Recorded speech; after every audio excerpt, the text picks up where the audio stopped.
We took it to the best people now, so you can. You have done it before. Sure. He think he came here is always free of charge. After 2 years of rebuilding a car that was never supposed to be repaired independently, after fighting through parts restrictions, VIN problems, supplier issues, and one obstacle after another, Mat had finally reached a stage where the Chiron was supposed to come together. The carbon fiber bodywork was there. The design was there. The finish line was finally visible. Then the message arrived. Mansory was out. No more panels. No more technical support. No more collaboration. Just like that, the company that had become one of the most important pieces of Mat's final Chiron build had supposedly pulled the plug. And if that was the whole story, this would be devastating. Because without those panels, the Chiron cannot simply be finished by bolting on some random replacement parts. This is a Bugatti Chiron per sport. Every curve matters. Every mounting point matters. Every panel has to sit exactly where it belongs. And the bodywork is one of the most visible parts of the entire rebuild. So when Mansory walked away, people naturally started asking the same question. Was this finally the end of Mat Armstrong's Chiron rebuild? After everything that had happened, had Bugatti finally found the one move that could actually stop him? At first, it certainly looked that way. But then something very strange happened. Mat didn't panic. He didn't appear shocked. He didn't suddenly start searching for another company. He didn't behave like someone who had just watched months of work disappear overnight. Because, according to the story surrounding this project, Mat had already prepared for this exact moment months before Mansory ever walked away.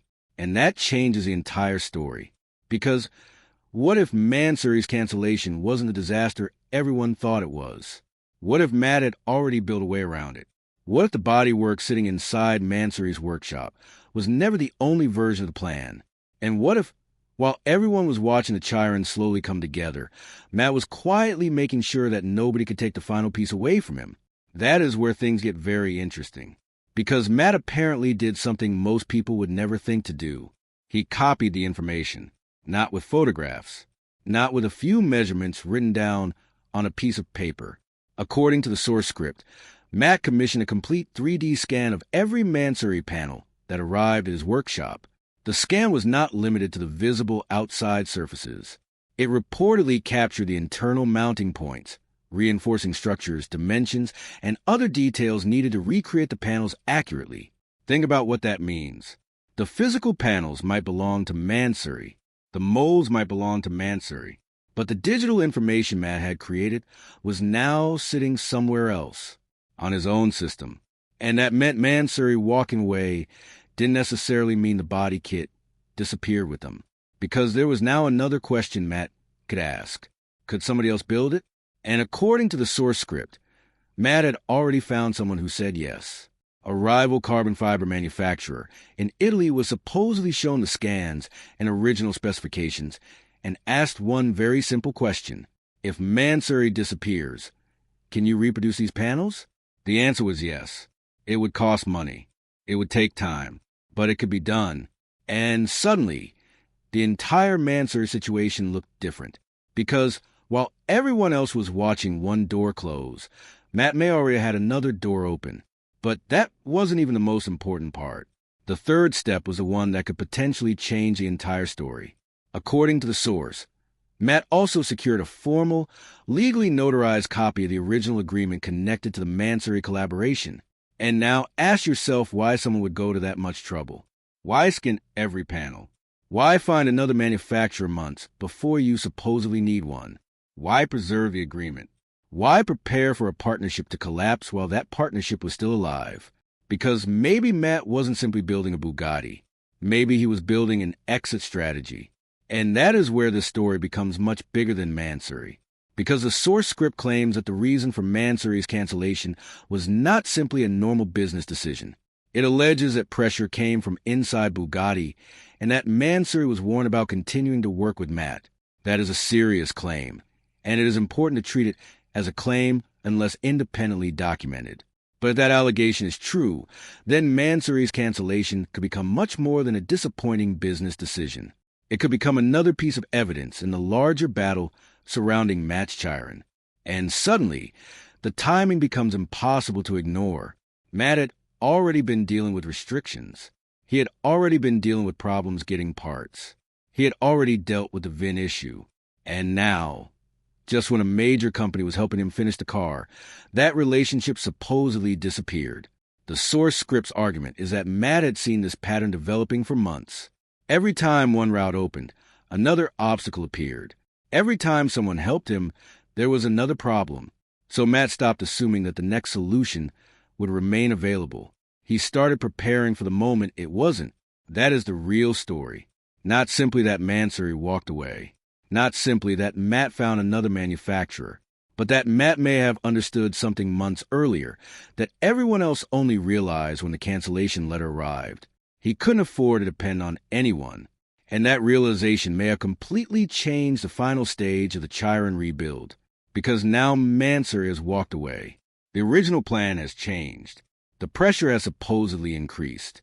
And yet the Chiron is still moving toward completion. Which leaves us with one enormous question. If Mat really prepared for Mansory to leave months ago, what exactly has he been building behind the scenes? And how much of this entire ending was already planned before Mansory ever sent that letter? That's where this story really begins.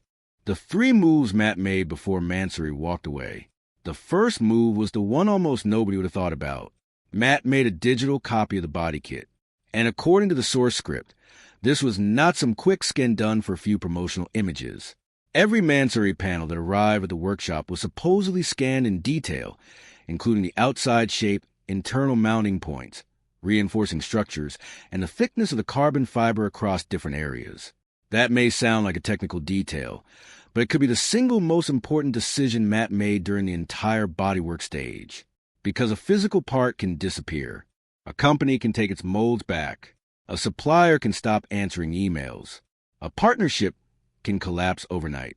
But once accurate digital information exists, the situation becomes very different. You suddenly have a reference that can potentially be used again. And that is exactly what makes the timing so interesting. If Mat really did this before Mansory's relationship with the project ended, then he wasn't simply documenting the car. He was protecting himself against the possibility that the relationship would fail. Think about the position he would have been in without those scans. Mansory walks away. The panels are no longer available. The molds remain with Mansory. Mat wants to continue, but another manufacturer has no original parts to work from. They would have to start guessing, measuring photographs, or somehow create a new design from scratch. That could mean months of additional work, and potentially an entirely different body kit. But with a detailed digital model, another manufacturer has something much more valuable, a starting point. And that is where the story takes another turn. Because Mat apparently didn't stop after creating the scans. He supposedly took those digital files and started talking to another carbon fiber manufacturer before Mansory had even walked away. That detail is critical. It means he wasn't reacting to the cancellation. He was preparing for it.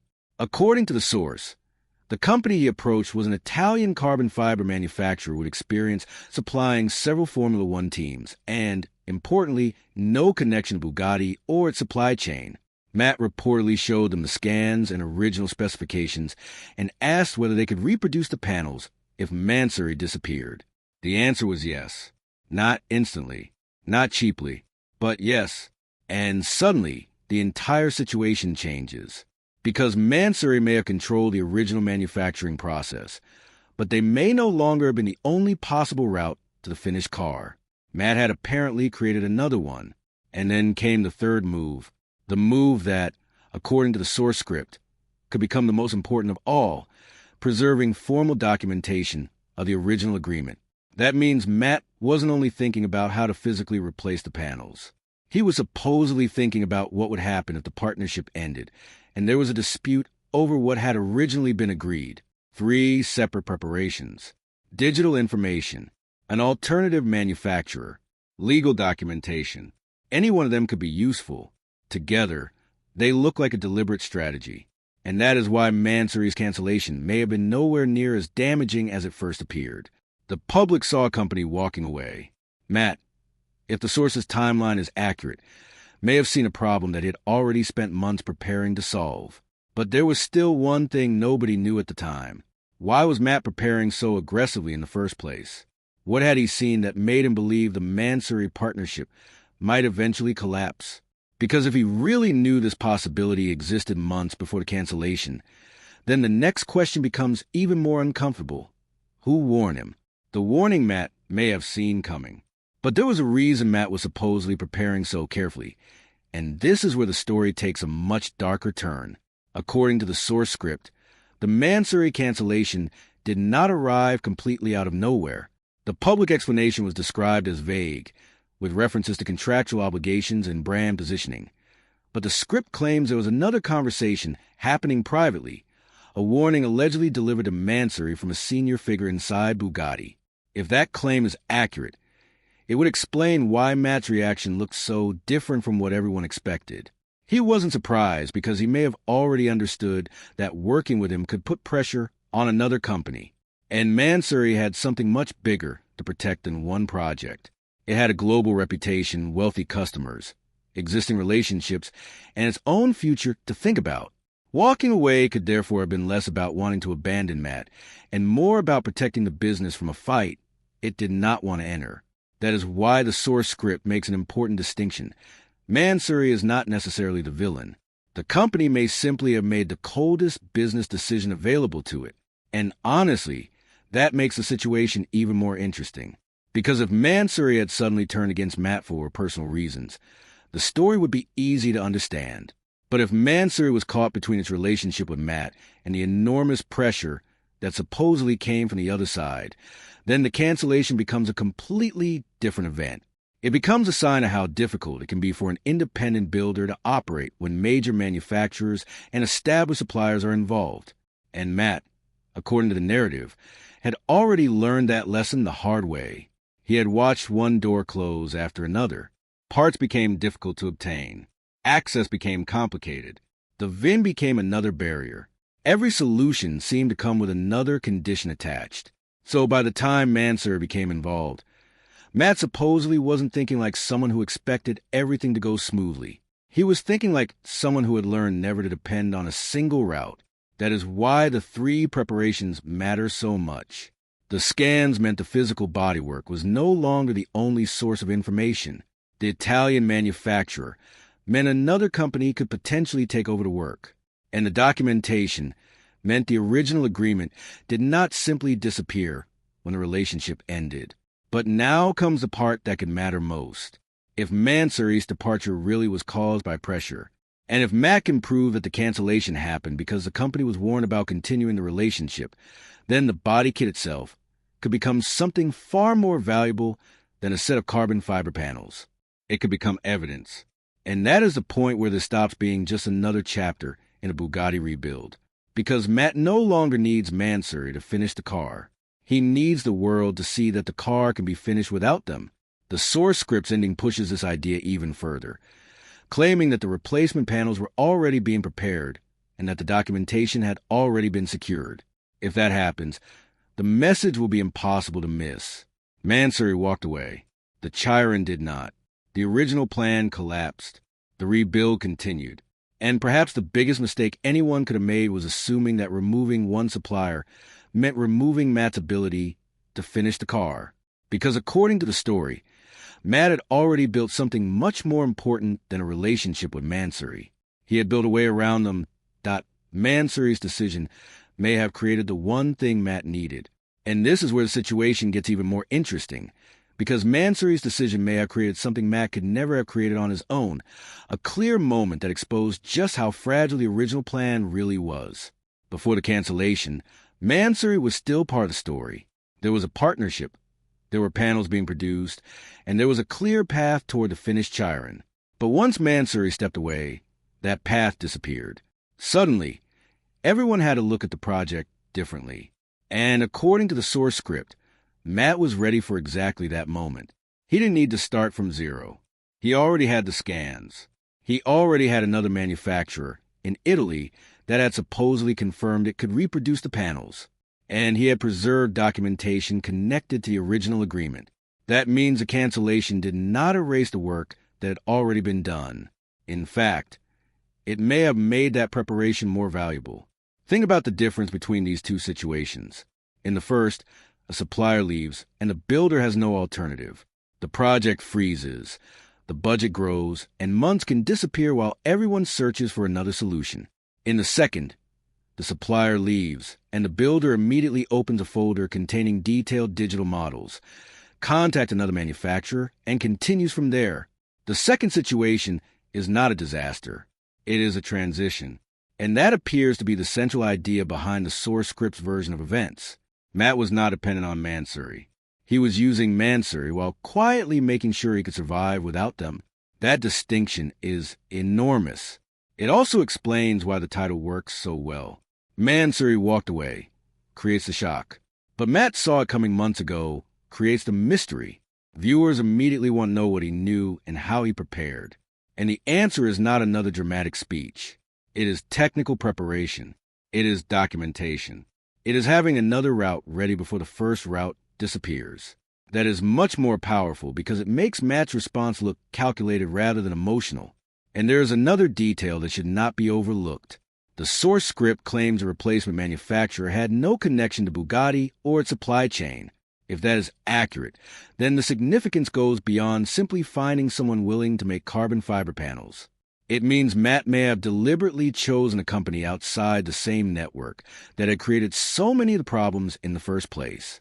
No Bugatti relationship, no shared supply chain, no obvious reason for the new manufacturer to suddenly become dependent on the same people. It would give Mat something he had been missing throughout much of the rebuild: control. But control comes with a price. A replacement manufacturer still has to turn digital information into physical parts. The panels have to be manufactured correctly. The carbon fiber has to be finished properly. The fitment has to be tested. And the final result has to look like it belongs on a Chiron rather than looking like an emergency replacement. That is why the upcoming reveal matters so much. Until the new panels are actually installed, the backup plan is only a plan. Once they're on the car, the entire story changes. Then viewers can judge the result with their own eyes. And if the finished bodywork looks right, Mansory's departure suddenly becomes much less important. Because the question will no longer be, who made the panels? It will be, how did Mat manage to finish the car after the company that was supposed to build him walked away? And that is a much more powerful story. Because the answer may be hidden in something Mat did months before anyone realized there was a problem. The moment Mat stopped playing defense. But there's another reason this moment matters, and it has almost nothing to do with carbon fiber. For months, Mat had been reacting to problems as they appeared. A part would become difficult to source, and he would find another route. A technical issue would appear, and the team would solve it. A supplier problem would slow the project down, and the search for another solution would begin. That is the normal reality of a rebuild this complicated. You can plan everything perfectly and still discover a new problem the moment you remove the next panel. But the Mansory situation appears different. This time, Mat was supposedly preparing before the problem existed in public. And that is a major shift in strategy. Instead of waiting for somebody else to decide whether his project could continue, he was quietly making sure that decision would no longer control him. The 3D scans were part of that strategy. The alternative manufacturer was another part. The formal agreement was another layer of protection. Put all three together, and the picture becomes much clearer. Mat was creating independence one step at a time. He could not control what Mansory decided. He could not control what Bugatti wanted. He could not control what another company might say tomorrow. But he could control what information he kept, who else he contacted, and how well he documented the agreement. That is a completely different position from where the project started. And it explains why the cancellation could have been far less frightening to Mat than it looked to everyone watching from the outside. The audience saw a supplier disappear. Mat may have seen a test of whether his preparation actually worked. There is also something psychologically important here. If you spend years being told that a project is too difficult, too expensive, too complicated, or impossible to complete independently, eventually you stop looking for permission. You start looking for solutions. That seems to be the character the source script builds around Mat. He is not presented as someone who expects the system to make things easy for him. He expects resistance. And because he expects resistance, he tries to prepare for it. That is why the Mansory cancellation is potentially such a strong turning point. It gives him the chance to demonstrate whether all that preparation was real. Did the scans actually contain enough information? Could the Italian manufacturer really reproduce the panels? Would the fitment be good enough? And could the Chiron still be revealed on schedule? Those questions are far more important than another argument about who was right. Because once the replacement parts start appearing, the audience gets something concrete to judge. Either the backup plan works or it doesn't. And if it works, then Mansory's decision suddenly loses the power it seemed to have on day one. The company can walk away, but it cannot make the Chiron disappear. It cannot erase the digital models that were already created. It cannot undo the work Mat's team had already completed. And it cannot stop another manufacturer from building something that Mat has the right and ability to pursue, assuming the legal and contractual details support that conclusion. That last part matters. The source script makes strong claims about what Mat can legally do, but those claims should remain framed as part of the story unless supported by actual legal documents or independent confirmation. Still, the larger narrative is clear. Mat is no longer simply trying to keep the original plan alive. He is proving that the project can survive when the original plan disappears. And that is a much bigger statement. Because once you reach that point, the Chiron is no longer just a rebuild. It becomes proof of whether preparation can beat dependency. The next stage will reveal whether Mat's months of planning were enough to turn a sudden cancellation into nothing more than another obstacle on the road to the finished car. And if those replacement panels arrive looking exactly as they were supposed to, the question everyone has been asking may finally have an answer. Mansory didn't end Mat's Chiron project. They may have simply forced him to show the world that he never needed them to finish it.